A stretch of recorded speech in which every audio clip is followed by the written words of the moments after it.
Halo semuanya, jumpa lagi dengan gue Chandra di channel Serapin Tekno. Ini laptop yang kalau lu cari di Google harganya mulai turun cuy. Tapi bukan cuma sekedar turun doang. Harga laptop ini kalau menurut gue semakin worth it. Ya karena harga turunnya tadi jadi worth it nih laptop ya. Tapi kalau misalkan kalian beli laptop yang satu ini bukan cuma dapat harga yang murah doang, tapi kalian bisa mendapatkan embel-embel special edition cuy. Nama laptopnya adalah Acer Swift Go 14 OLED Special Edition. Yang bikin laptop ini jadi spesial adalah dari segi desainnya cuy, yang bakal kita bahas di awal nih. Nah, bahasa desain dari laptop yang satu ini tuh kelihatan luxury banget kalau kita lihat. Di sini ada garis kayak hologram gitu yang bikin laptop ini tuh kerasa mahal gitu ya. Tampilannya juga nggak bikin ngebosenin nih kalau menurut gua. Dan juga si Acer Swift Go 14 OLED ini punya identitas yang kuat karena di sini ada tulisan Acer Swift Go 14 OLED cuy. Ya, nggak ada tulisan 14 OLED ya sih, cuman Acer Swift doang. Tapi tulisan ini yang menjadi salah satu identitas kuat buat laptop yang satu ini coy. Untuk varian warnanya di sini ada dua ya, yaitu warna hitam dan juga warna shiny gold. Tapi dibalik itu semua, gua lebih suka warna yang gold ini cuy, karena memang ini adalah warna yang special edition dan kalian cuma bisa mendapatkan warna yang satu ini bener-bener secara eksklusif gitu. Ya jadi kalau misalnya kalian penasaran sama laptop yang satu ini atau pengen langsung check out sebelum video ini sampai habis tontonnya, bisa klik link yang ada di deskripsi aja. Lalu bukan cuma desainnya aja laptop ini yang dijual, tapi dari segi bobot laptop ini tuh tergolong ringan cuy, karena cuma di angka 1,32 kg aja. Gak cuman bobotnya doang yang ringan, ketebalan laptop ini juga kerasa tipis cuy, karena cuma di angka 14,9 mm ya teman-teman. Tapi walaupun bobot dan juga untuk ketebalannya ini bener-bener ringan dan compact ya, material yang digunakan dari laptop ini tuh kerasa solid ya, walaupun di sini materialnya plastik tapi tetap kesan solidnya bener-bener dapat. Lalu untuk kelengkapan portnya, laptop ini bener-bener komplit cuy. Ya kali ini Acer nggak pelit ya untuk masalah port. Contohnya di sebelah kiri nih ya, di sini ada dua lubang USB Type C, terus juga ada port 1 HDMI dan juga ada satu port USB E ini ya. Di sebelah kanan laptop di sini ada satu port USB E lagi ya.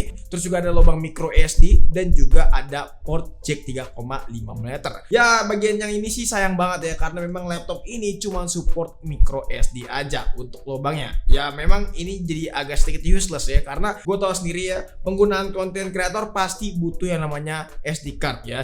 Walaupun memang kita bisa beli dongle eksternal, tapi tetap fitur si micro SD ini bakalan useless alias nggak berguna kalau menurut gue. Oh ya, sama satu lagi yang sayang dari laptop yang satu ini untuk harga 13 jutaan, yaitu dari segi engsel nih, yang dimana engselnya ini cuma bisa dibuka sampai 90 derajat aja, nggak bisa lebih dari 90 derajat ya. Jadi nggak bisa buat meeting online sampai nekuk lurus gitu ya, jadi harus cuman sampai 90 derajat aja gitu loh ya. Nah terus juga untuk masalah keyboard, laptop yang satu ini tuh menurut gua udah oke banget ya, karena pas waktu kita ketik di laptop yang satu ini keras tactile, feelnya juga kerasa dapat banget nih, jadi udah kayak kesan laptop mahal gitu, walaupun memang harganya di under 15 jutaan. Terus juga di sini udah ada backlight-nya, jadi kalau misalkan kalian ngetik di tempat gelap yang remang-remang pasti udah ada lampunya dan gak usah khawatir bakalan kegelapan gitu ya. Lagian siapa juga yang mau main laptop di tempat gelap? Kalau main gitu sih baru tempat gelap enak gitu. Yang bener aja. Gak sampai di situ, untuk trackpadnya juga kerasa cukup luas nih. Di sini Acer nggak pelit untuk masalah trackpad. Walaupun memang gue agak sedikit susah aja sih mengontrol trackpad yang satu ini, karena memang gue biasa pakai trackpadnya dari laptop yang lebih gede untuk size trackpadnya, jadi harus butuh adaptasi sedikit. Tapi nggak apa-apa lah, trackpad yang satu ini bener-bener besar dan juga enak buat dioperasiin dengan satu tangan. Ya buat tangan yang kecil-kecil, menurut gue ini trackpadnya asik gitu ya. Lalu Acer Swift Go 14 OLED ini punya dual twin alias dual fan ya teman-teman untuk pembuangan kipasnya nih. Jadi ngebikin laptop yang satu ini 10% jauh lebih adem. Tapi tetap pas waktu gua geber ataupun pas waktu gua benchmark, laptop yang satu ini tetap ngerasa overheat. Tapi untuk masalah benchmark dan ngegame kita bakalan spill di pertengahan video. Kita bakalan bahas layarnya terlebih dahulu karena ini bagian yang paling unik cuy. Soal layar laptop yang satu ini punya ukuran 14 inch. Panelnya udah pakai panel OLED, resolusinya 2,8K.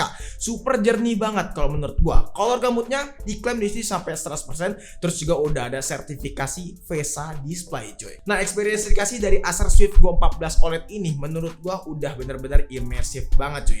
Buat diajak nonton film di sini hayu, buat dipakai di outdoor apalagi hayu banget gitu loh ya. Apalagi dengan tingkat brightness yang cukup tinggi gitu loh ya. Jadi kalau dipakai di outdoor bener-bener masih kerasa nyaman banget. Walaupun glare-nya di sini bener-bener kerasa banget karena memang tipikal tipikal panel OLED ya, itu punya anti glare yang benar-benar minim secara persentase. Jadi kalau dipakai di outdoor bakalan ada bayangan kalian di bagian layarnya gitu. Tapi yang jelas untuk experience gua selama pakai Acer Swift Go 14 OLED ini untuk mas layar benar-benar nggak komplain sama sekali cuy. Warnanya benar-benar pekat, nggak cuma warnanya doang yang pekat, tapi untuk detailnya benar-benar tajam. Jadi untuk mas layar benar-benar nggak komplain gua. Apalagi kalau buat kalian yang konten kreator butuh yang ngedit dengan color gamut yang tinggi, ini laptop yang menurut gua recommended. Apalagi kalau misalkan ngomongin performance dari laptop yang satu ini. Untuk masalah performance sih bisa dibilang laptop yang satu ini menurut gua tuh markotop banget cuy. Buat di range harga 13 jutaan. Karena secara prosesor dia udah pakai Intel Core i7 generasi ke-13 alias 13700H cuy. Bukan itu doang. Ini adalah mobile prosesor ya seperti biasa ya, yang udah didukung dengan Intel Iris Xe juga untuk grafiknya. Untuk kapasitas RAM-nya juga udah besar, yaitu 16 GB ya teman-teman, dual channel DDR5 pastinya, dan untuk storage-nya di sini 1 TB SSD cuy, dan udah NVMe Gen 4 pastinya, dan udah 2 slot juga. Nah buat speednya kurang lebih seperti ini, bisa kalian nilai sendiri aja. Oke, kita udah mulai benchmark dari laptop yang satu ini. Dari mulai CPU profile, di sini 32 thread dapat di angka 5000-an sekian ya teman-teman, lebih tepatnya 5862. Nah kalau kita sampai satu thread di sini cuma dapat di angka 97 namat ya untuk poinnya. Tapi menurut gue di sini cukup lumayan tinggi dari beberapa thread score yang udah kita coba nih. Nah terus juga di 3D Mark benchmark dari mulai tes wheel left-nya ya teman-teman, di sini buat overall score-nya dapat di angka kurang lebih 12.508 ya teman-teman. Terus juga untuk wheel left extreme-nya dapat di angka 3.703. Nah untuk time space-nya buat overall score-nya dapat di angka 1863, dan untuk time space extreme-nya buat overall score-nya dapat di angka 873 cuy.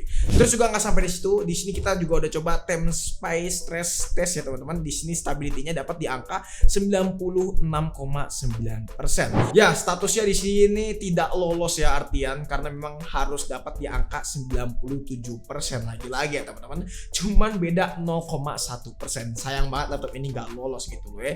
Dan untuk temperaturnya pas waktu kita benchmark di semua tadi ya, di sini untuk temperatur permukaan di angka 45 sampai 48 derajat Celcius, memang agak sedikit lumayan panas. Dan untuk temperatur laptopnya pas waktu di dalam nih ya, di internalnya itu dapat di angka 70 sampai 88 derajat Celcius. Ya cukup lumayan panas buat di benchmark laptop yang satu ini. Lalu kita udah coba untuk rendering juga dari mulai aplikasi Adobe Premiere nih ya di 2024 nih. Nah untuk video stock footage-nya kita ambil yang 4K 30 fps dengan durasi ya kurang lebih 15 menitannya teman-teman. Ini hasil video review kita, dan hasil rendernya dapat di angka 19 menit 34 detik. Nah terus juga renderan Blender BMW ya teman-teman, di sini dapat di angka 3 menitan 33 detik ya teman-teman. Jadi secara benchmark cukup lumayan kenceng nih laptop yang satu ini walaupun memang agak sedikit lama pas waktu di render footage 4K tadi Lalu nggak sampai di situ, kita juga udah tes buat gamingnya nih dari laptop yang satu ini. Ini game nggak boleh ketinggalan gitu loh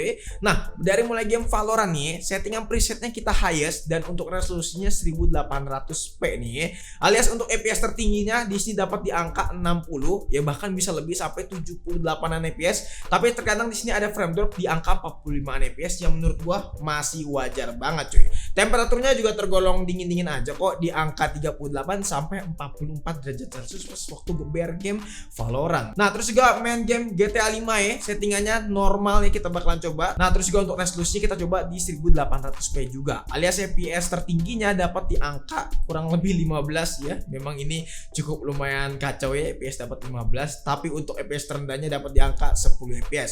Tapi saran gue mendingan settingan di normal, terus juga untuk resolusi di 900p aja. Nah kalau settingan kayak gini dapat FPS tertinggi di angka 46an fps, dan untuk FPS rata-ratanya itu di angka 35, dan kalau misalnya ngedrop itu bisa sampai 25an fps aja. Jadi ini settingan yang lebih recommended. Suhunya juga tergolong adem juga nih buat main game GTA 5 karena di angka 38 sampai 45 derajat Celcius ya. Nah sekarang untuk kapasitas baterai, laptop yang satu ini tuh punya kapasitas baterai sebesar 65 Wh cuy, kapasitas baterainya nih. Nah terus juga untuk pemakaiannya di sini bisa bisa bertahan 9 sampai 10 jam. Ini sebenarnya normal banget dengan kapasitas segini kalau menurut gua. Apalagi kalau kita lihat ini udah pakai Intel Evo, jadi bisa bertahan dengan cukup lama gitu loh. Walaupun pengisian baterainya agak sedikit lama kalau misalnya kita bawa adapter si laptopnya. Laptop ini juga bisa banget kalian ajak produktivitas, apalagi buat kalian yang suka meeting online gitu loh ya. Karena untuk resolusi webcamnya di sini udah QHD 1440p cuy ya. Jadi untuk fiturnya juga banyak banget, komplit banget nih ya, seperti AI contact, terus juga ada beberapa fitur AI clean di laptop yang satu ini gitu loh. Jadi menurut gua ini fitur yang benar-benar eksklusif ya, dan ada cuma di Acer Swift Go 14 OLED ini. Jadi ini buat hasil perekaman webcam dari Acer Swift Go 14 OLED nih ya. Hasil kurang lebih seperti ini. Ini dengan menggunakan audio biasa ya. Nggak ada fitur macam-macam gimana. Tapi yang jelas audionya bisa kalian lihat sendiri aja. Dan ini kita rekam di QSD cuy.